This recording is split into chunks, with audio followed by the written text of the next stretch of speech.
Hi all, welcome back to the final video of the history of Changshu. Today we'll be covering how Buddhism developed in Changshu. One of the first temples built in Changshu was the famous Buddhist forest Xingfu Temple. It is located at the foot of the Yushan mountain. It was first built in the Qi dynasty of the Southern Dynasty and originally called the Dazi Temple.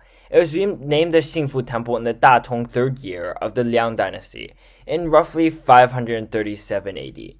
It also received the name Poshan Temple after poet Tangzhe visited the temple.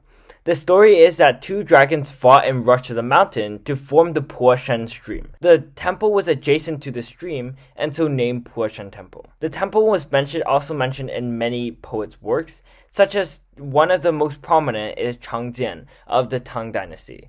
This poem was then written by Mi Fu, a great calligrapher in the Song dynasty, and sculpted by Mu Dazhan, a sculptor in the Qing dynasty. Therefore, the stele is called Three Absolute Monument, the three absolutes being the poem itself, the calligraphy, and the sculpting. China's religious culture continued to develop in following dynasties. Shown here is one of the well-known monks of the Tang dynasty, Jian Zhen. He was invited by Japanese envoys but failed over 5 times to cross to the east.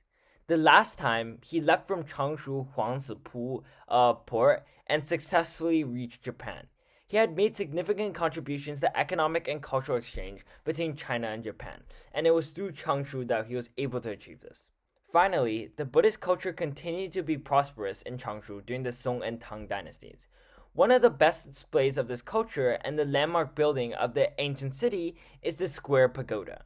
It was built during the Northern Song dynasty in 1130 AD. It has a total of 9 stories and stands over 67 meters tall. It is called the Square Pagoda because of its square shape as well as the presence of characteristics of Tang dynasty pagodas.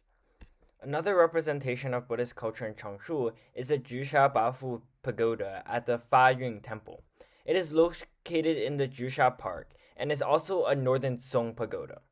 After the war, the tower was almost ruined, tilted more than the Leaning Tower of Pisa, but is now fully recovered. That is it for today's video on Buddhism developments in Changshu and wraps up our series on the history of Changshu. Hope you guys enjoyed it and learned something new about the local cultures of this small city in China.